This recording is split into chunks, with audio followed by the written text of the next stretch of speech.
Hello साथियों, कैसे हैं आप सभी। अगर आप सरकारी कर्मी हैं और आपका नाम भारत की जनगणना 2027 जो होना है उसमें अगर आप इनुमरेटर और सुपरवाइजर यानी परगणक और पर्यवेक्षक के रूप में आपका नाम आया है तो जान लीजिए कि आपको कौन कौन से कार्य करने हैं। सबसे महत्वपूर्ण होता है, चूँकि जनगणना का कार्य मई 2026 में शुरू होगा जो 31 मार्च 2027 तक जाकर संपन्न होगा, जिसमें पहले फेज में जो कार्य किया जाएगा वह होगा मकान सूचीकरण। और इस मकान सूचीकरण के बाद जो सबसे महत्वपूर्ण काम होता है वह होता है नजरी नक्शा बनाना।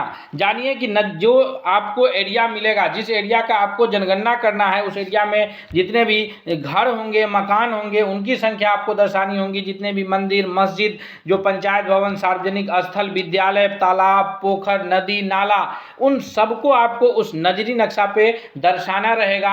आइए हम इस वीडियो के माध्यम से सब कुछ समझेंगे कि कैसे नजरी नक्शा बनाया जाएगा और कैसे सभी गणनाओं को किया जाएगा, कौन कौन से प्रश्न पूछे जाएंगे। ये सारी जानकारी हम आपको इसमें उपलब्ध कराएंगे। अगर आप चैनल पर नए हैं तो सब्सक्राइब कर लीजिए, बेल आइकन को प्रेस कीजिए ताकि अगला हर अपडेट आप तक सबसे पहले पहुंचे। दिख रहा होगा यह भारत के जनगणना से संबंधित जो एक नजरी नक्शा आपको बनाने के लिए इस प्रकार का पेपर दिया जाएगा जो A3 साइज का पेपर होगा, यानी जो ड्राइंग शीट आता है उस साइज के, उससे थोड़ा सा कम साइज का पेपर होगा।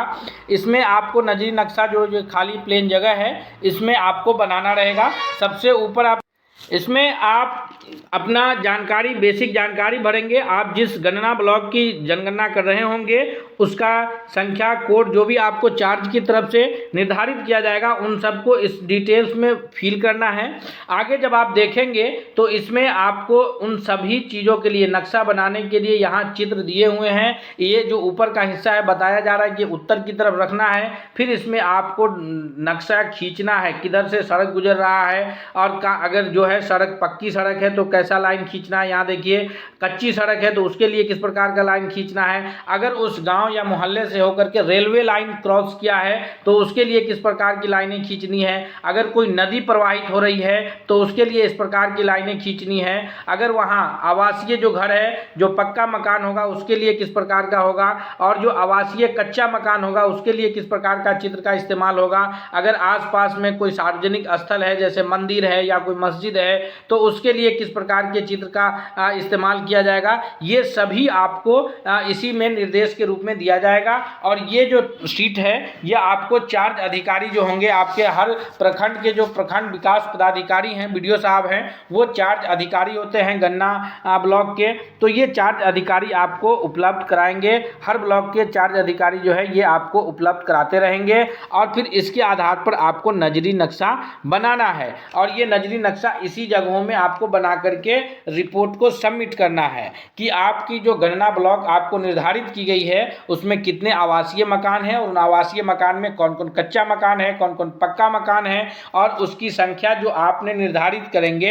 यह संख्या जनरली आपको जो है उत्तर पश्चिम से निर्धारित करना रहता है और जा करके जो खत्म होता है वो दक्षिण पूर्व में संख्या खत्म होता है। गन्ना ब्लॉक में आप 1-2 से मकान सूचीकरण करते हैं और आपका जो गन्ना ब्लॉक आपको दिया जाता है परगणक को, तो उस गन्ना ब्लॉक में जितने भी मकान होंगे वो आप उत्तर पश्चिम से शुरू करके जो दक्षिण पूर्व में ख़त्म करते हैं, तो उसमें आपको जो है ये सारी जानकारी देनी रहती है। तो ये सब आपको उपलब्ध कराया जाएगा।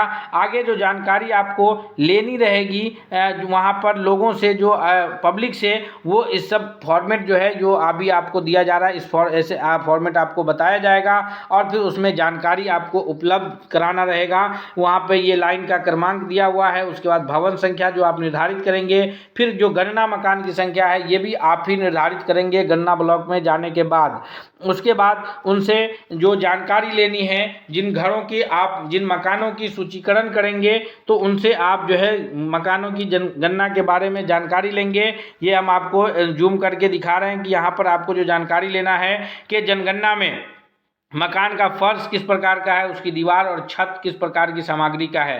फर्श, दीवार, छत तीनों के लिए अलग अलग कॉलम बने हैं। इसमें से अगर फर्श जो है मिट्टी का है, लकड़ी का है या फिर बांस का है, फिर दीवार किस प्रकार का है, फिर छत किस प्रकार का है, तो इसमें से जो कॉलम आएगा उसको उसमें आपको भर करके दिखाना रहेगा। उसके आगे है कि जनगणना मकान में उपयोग का पता लगाएं कि उसमें किस प्रकार के सामग्री का इस्तेमाल किया गया है। फिर परिवार का क्रम संख्या आपको बताना रहेगा। चूँकि एक भवन में एक से अधिक मकान हो सकते हैं और एक मकान में एक से अधिक परिवार निवास कर सकते हैं। आप वैसे चिंता नहीं करें, ये सारी जानकारी आपको जो है जब ट्रेनिंग होगी तो उस ट्रेनिंग में आपको बताया जाएगा। ये सारी जानकारी वहाँ आपको उपलब्ध कराई जाएगी कि एक भवन के अंदर अगर आप भवन संख्या का निर्धारण करते हैं तो अगर कोई बड़ा भवन है तो उस एक भवन में एक से अधिक गणना ब्लॉक हो सकते हैं, गणना मकान हो सकते हैं। एक भवन में एक से ज़्यादा मकान हो सकते हैं और एक मकान में एक से ज़्यादा परिवार निवास कर सकते हैं। जैसे मान लीजिए कि कोई एक भवन है, उसमें 3 फ्लैट बना हुआ है, तो वहाँ पर एक ही बिल्डिंग में 3 फ्लैट है तो भवन संख्या 1 होता है वहाँ, और तीनों फ्लैट का अलग अलग मकान संख्या हो जाता है तो मकान संख्या 3 हो जाता है। अब तीनों फ्लैट में, एक फ्लैट में अगर कोई 2 परिवार रह रहा है, एक रूम में एक परिवार, दूसरे रूम में 2 परिवार, दूसरा परिवार, तो वहाँ परिवार की संख्या एक फ्लैट में अगर 2 परिवार रह रहा है और पूरी बिल्डिंग में 3 फ्लैट है तो परिवार की संख्या वहाँ 6 हो जाएगा। क्योंकि 2-2 परिवार रहेगा तो एक मकान में 1-2 परिवार रह सकता है, तो वहाँ पर वो परिवार की संख्या आपको लिखना है। जो परिवार होगा उसके परिवार के मुखिया का नाम लिखना है। फिर उसके बाद जो आगे की जानकारी है वो आपको लगभग 33-34 जानकारियाँ आपको लेनी है। जो मुखिया का उनका लिंग लिखना है, महिला है परिवार की मुखिया या पुरुष है, फिर उनकी जाति पता करनी है कि वो अनुसूचित जाति है या अनुसूचित जनजाति, उनकी कोटि पता करना है। उसके बाद इस मकान के स्वामित्व की स्थिति, मकान उनका अपना है, उनकी अपनी भूमि पर है या फिर मकान किराए पर है, इसकी जानकारी लेना है। इस परिवार के पास रहने के लिए उपलब्ध की गई कमरों की संख्या, उस मकान में उनके कितने कमरे हैं, 2, 3, 4 कितने कमरे हैं, उसकी जानकारी लेना है। और फिर जो परिवार में रहने वाले विवाहित दंपतियों की संख्या, अगर एक मकान में या एक परिवार में 2-3 विवाहित, जैसे माता पिता भी हैं और बेटा बहू भी है, तो जो वैवाहिक दंपति हैं वो 2 वैवाहिक दंपति हो जाएंगे। फिर उनकी जो पेयजल का मुख्य स्रोत क्या है, वो पेयजल कहाँ से इस्तेमाल करते हैं, पेयजल के लिए जो है पानी उनको कहाँ से प्राप्त होता है।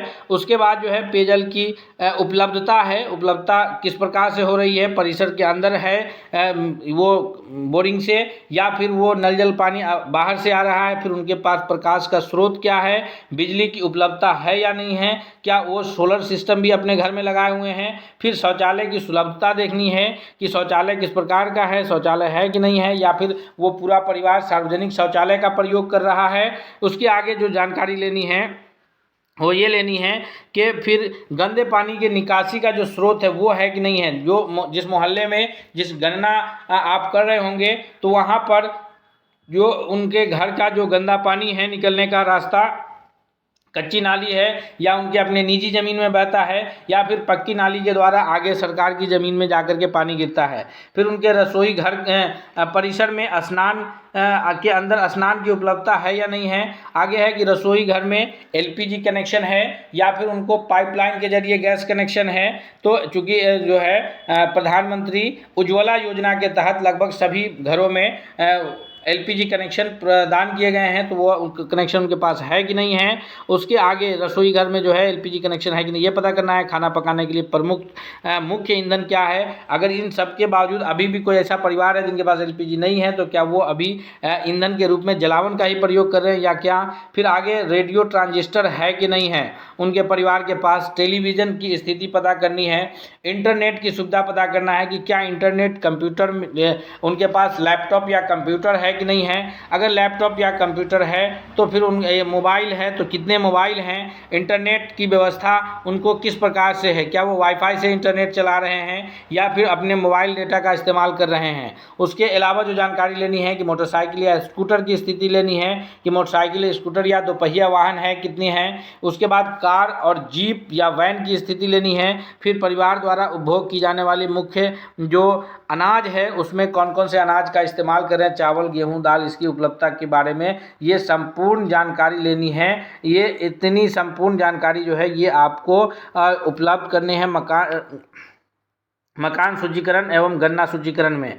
तो ये सारी जानकारियां जो है ये उन परिवार से आपको लेना है कि उसके अलावा जो और भी प्रमुख जानकारी है कि इस मकान में स्वामित्व की स्थिति, ये सभी जानकारी जो है आपको वहाँ प्राप्त करने हैं किनसे। तो ये सारी जानकारी प्राप्त करने हैं आपको जा कर के एक एक लोगों से सर्वे करके ये जानकारी आपको लेनी है और इसके पश्चात ये जनगणना कार्य होगा। अगर आपकी ड्यूटी प्रगणक के रूप में या पर्यवेक्षक के रूप में लगी है, तो हम आगे भी आपको मार्गदर्शन करते रहेंगे। आप हमारे चैनल को सब्सक्राइब कर लीजिए, साथ ही साथ बेल आइकन को प्रेस कर लीजिए, क्योंकि आगे भी आपको हमारी आवश्यकता पड़ती रहेगी। और आपको ट्रेनिंग भी दिया जाएगा, चार्ज स्तर पर, आपके प्रखंड स्तर पर आपको ट्रेनिंग दिया जाएगा और आपके फील्ड ट्रेनर भी रहेंगे। अगर आपको फील्ड में भी कोई दिक्कत होगी तो वहाँ भी आपको ट्रेनर उपलब्ध रहेंगे और आपको ट्रेनिंग देते रहेंगे। हम मिलते हैं नए अपडेट के साथ, तब तक के लिए बहुत बहुत धन्यवाद।